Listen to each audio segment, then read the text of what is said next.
Hello and welcome to my channel. I'm Chef C. Can't talk today. Chef C. This is the C Spot. C Spot food. Okay, so as most of you know, I am a bariatric patient or bariatric patient. I had surgery June 6, 2019. I am down about 100 pounds. I've got about 50 more to go that I want to lose. All right, but life is life, and I believe you don't need to sacrifice everything to have your wants. So my inner girl wants hummingbird cake, and that's what we're fixing. It's not legal. It's not legal. When I craft that legal recipe, I'll put a legal one out here. But for right now, this is the original. So we've got. I'm going to, because we're portion controlling still, I'm going to shorten this recipe and make a smaller cake. That way we don't have a big cake sitting in the house for days that we are tempted to eat. This cake will probably serve us about 4 portions each, maybe 6, depends on how I slice it. We're going to use this size cake pan. We're going to have 2 of these, and that's going to be our cake. So we're going to, this is about a 6-inch round. 6-inch round. And we're going to have 2 of those. So let's get cooking. All right, so we're getting our pans ready. We're going to spray them with some pan spray. Now, here's my disclaimer. I'm cheating today. This is bacon release that has flour in it. If you want to spray and flour your pans, you go for it. Normally, I would put some parchment paper in the bottom. And there's my alarm. I would put some parchment paper in the bottom of them. I don't feel like it today, so I'm not going to. We have our banana, crushed pineapple, 1 cup of sugar, 3/4 cup of oil, vegetable oil. Got my vanilla, 1 cup of roasted pecans, chopped, 2 eggs,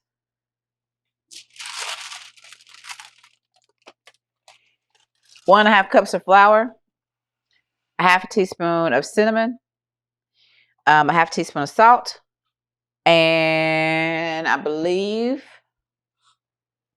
that is 1/2 teaspoon of baking soda. Sift our dry. I am pro sift on all your dry ingredients. Helps everything mix. You get the hard pieces out. See that hard piece? We're just gonna throw that right on out.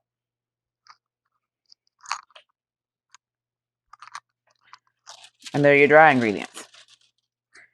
Our wet. Let's do our wet. First off, we need to mush our nanner. Nanner. Love me. You can use a fork. You can use a spoon. You can use a potato masher if you have one. I'm not doing any of that. I have hands.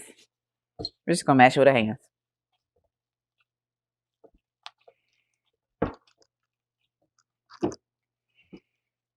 Best tools you could ever have.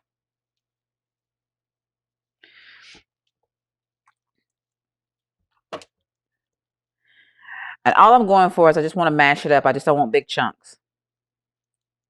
No big chunks. You're not going for a chunky cake. Although there is some that we have chunky cakes. I had a few that were really chunky. There's a restaurant that's here in Dallas that has lots of cakes, and unfortunately, I had a slice of cake and it had a little extra in it. It's called an eggshell. It was nice. Loved it. I'm not going to mention the place's name because I'm not going to disparage any business. But yeah, I didn't really appreciate having an eggshell in my cake. A lot of you have well, not a lot. A lot of the people in the bariatric community have commented about my green appliances. Amazon, Sur La Table, and sometimes I just go looking and I find them. All right, so we're gonna put in our eggs and our sugar. Now you can mix this by hand. Or you can use the mixer. I think we're gonna do it by hand. That allows you to get a good feel. If it becomes too much from my wrists, because I do have a little bit of carpal tunnel in both wrists, if it becomes too much from my wrist, then I will switch to the beaters. You're gonna add your pineapple, sort of like a dump cake. Everybody in the pool. Your oil.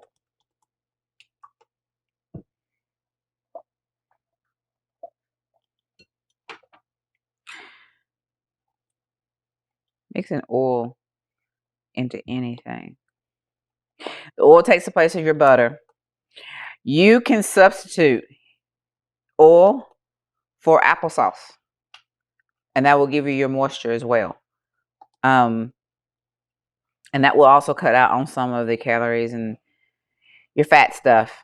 Remember, I'm not a dietitian. Why do I know some of that stuff? I am not going to ever profess to be a dietitian. I am a cook. I am a chef. I am all that. Dietitian and nutritionists are not my fortes. I'm going to add our vanilla. I'm actually going to add a little something special in here as well. Normally, I don't measure my vanilla.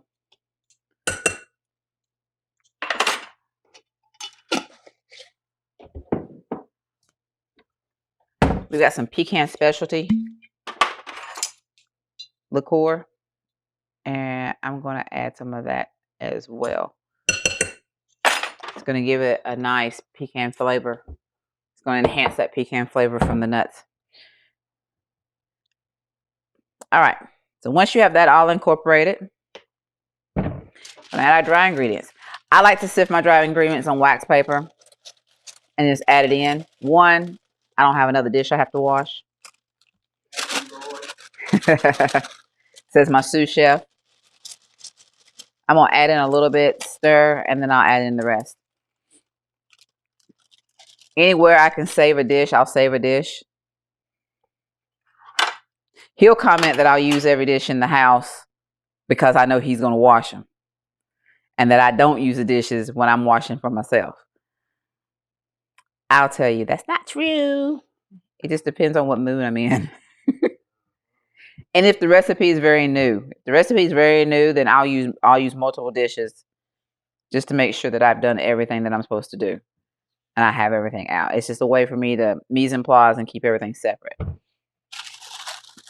All right. All right. Once you start adding your flour in, you do not want to over stir. That makes a tough cake.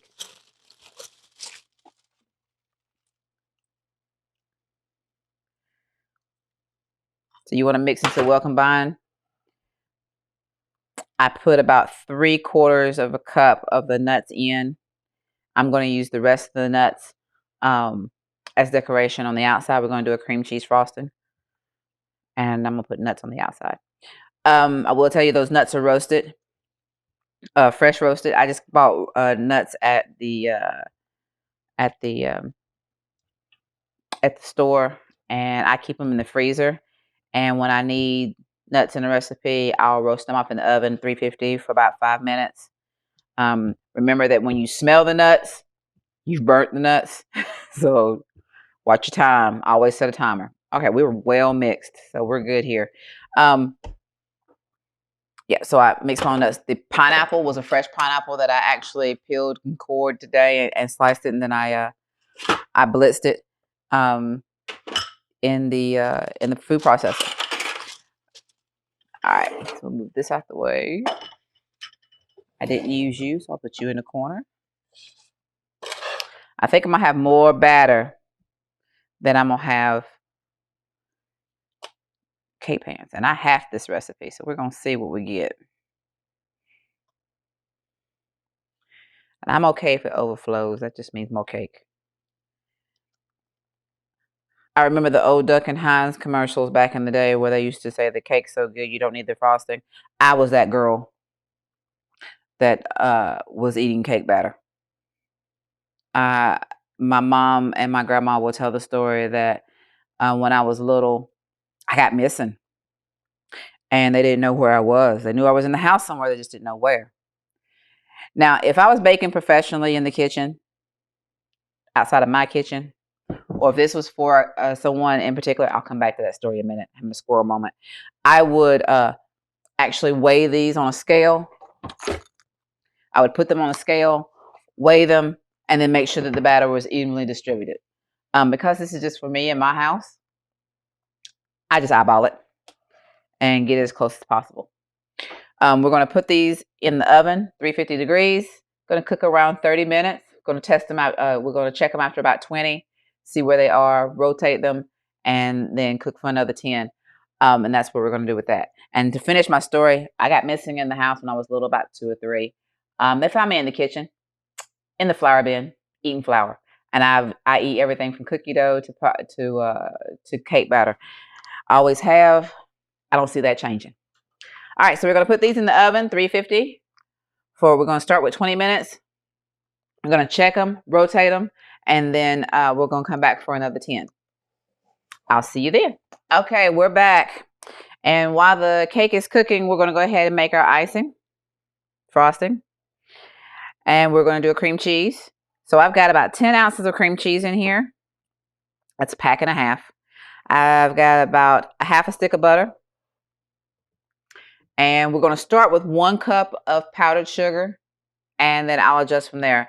The difference between my cream cheese frosting and or icing and a lot of the recipes that I've seen is that they like a lot of powdered sugar and it tastes like sugar. I don't like it to taste like sugar. Plus, I don't eat a lot of sugar in my diet. Yep, that's the story that's what I'm sticking with. I don't eat a lot of sugar in my diet, so I liked more of the cream cheese flavor than I do the powdered sugar flavor. We're going to use some. I've got a teaspoon of vanilla in here, and we're going to add probably about a tablespoon or 2 of heavy whipping cream. And let's see if I can do this without making a mess. It is a possibility that I will make a mess, and you're going to hear some noise.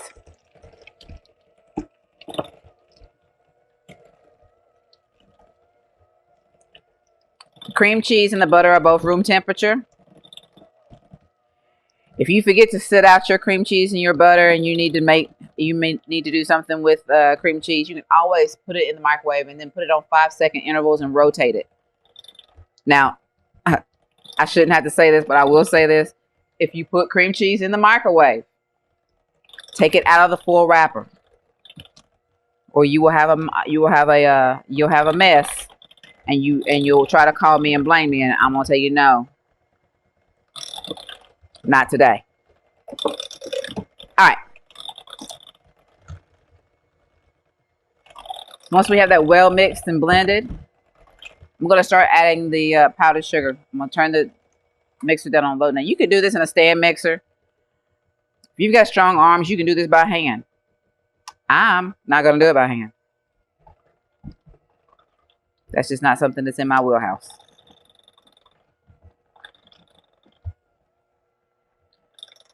I will mix at intervals. I will scrape down my sides.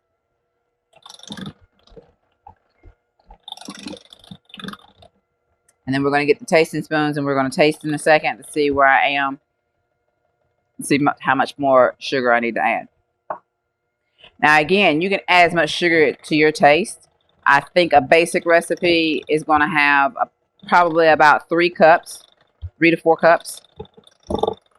That's a lot of powdered sugar. The dentist will love you.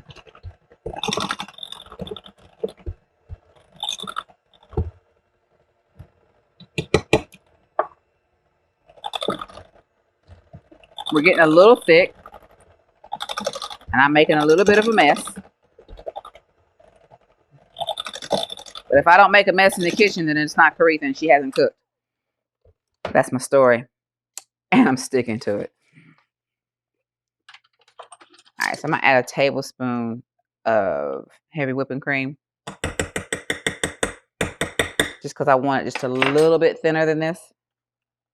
Now, if you don't want to use heavy whipping cream, you don't have it. Milk. You don't have any milk? Water. Milk is something that we don't keep in our house. I switched over to almond milk, about 2 years ago. And I really haven't looked back. So I'll get milk if I need it for a specific recipe. But as for let me do one more tablespoon. I'll get milk if I need it for a specific recipe. But I don't usually use milk in my everyday cooking. I'll use almond milk. I just get well, that was messy. Get the unflavored version, unsweetened. I've used almond milk. I've used the cashew milk. I've not used oat milk yet. I don't think I'm there yet. We're working on it. I have some vegan and vegetarian friends that are trying to convince me to go that route, and I'm like, no, I'm too much of a carnivore. I like my meat. Let's see how we are.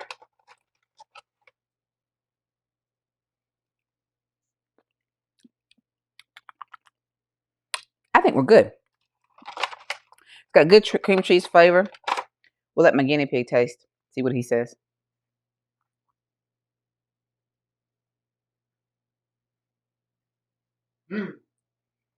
I think we're good. We've got enough of the cream cheese coming through. It's got a hint of sweetness in the background, but it's not overpowering. And we are ready to go. So I'm going to wrap this up so we don't get a film on it. And you can leave this out at room temperature while you wait for your cake to cool. And then we will come back and we'll ice the cake. Woo, cakes are done. Cakes are cooled. And we're going to start to ice. So we ice the bottom layer. Everyone knows how to ice a cake, right? Maybe. Possibly. Probably. Nope. Kind of easy.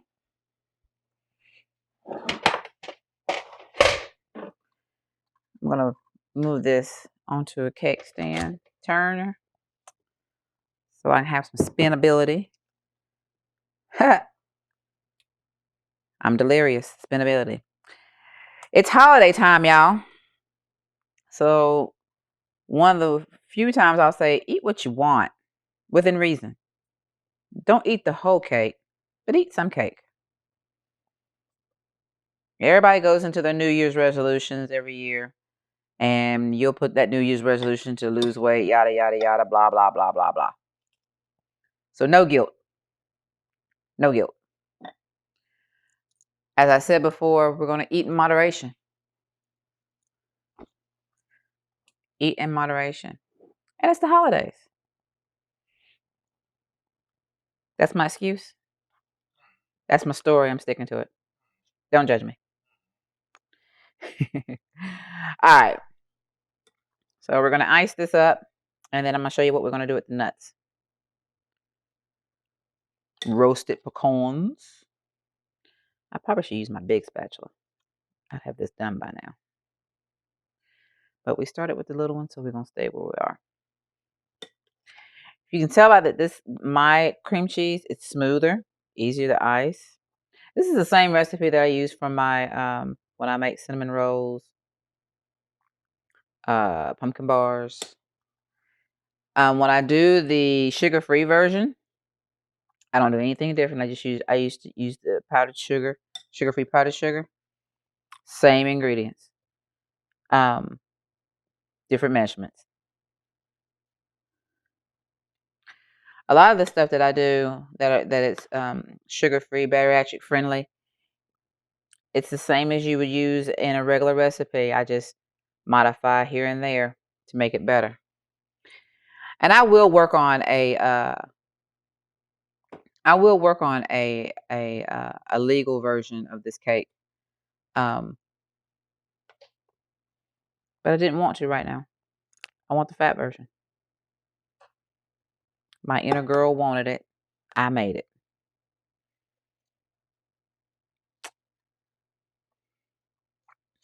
Don't judge me. All right.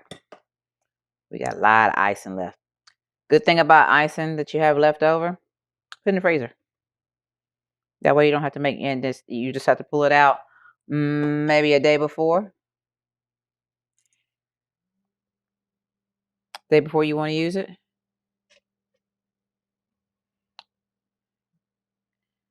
And it'll be ready to go.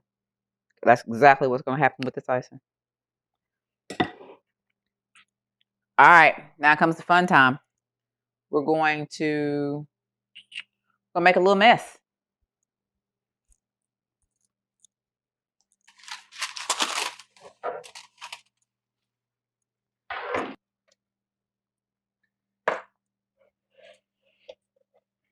I'm always nervous whenever I have to tilt a cake. Because I have this feeling that one of these days I'm going to tilt it and it's going to slide all the way off. And the fun in that is everywhere. That would be something that Caretha would do. That is a Caretha catastrophe right there. You're just going to take the nuts and you're just going to go along the sides.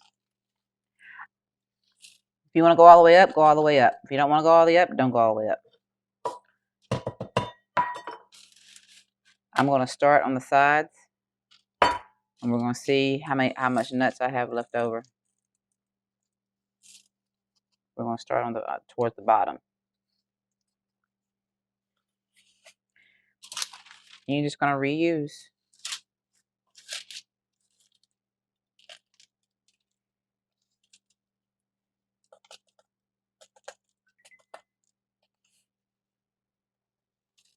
Wipe off your excess. Now, I warned you I was going to make a mess. Did I not warn you? I am true to my word. Don't at me.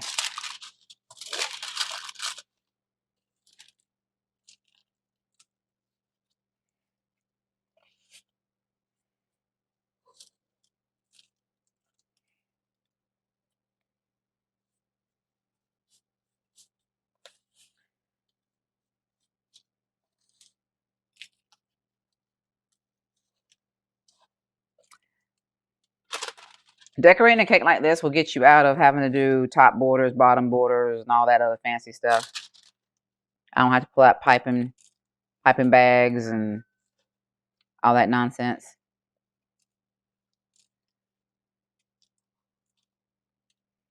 And look at that. I have an iced cake.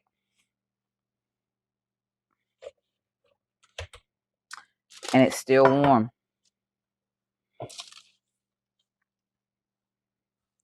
Good thing I have clean counters. Clean counters, clean hands. Ooh, I see some sliding. Sliding going on.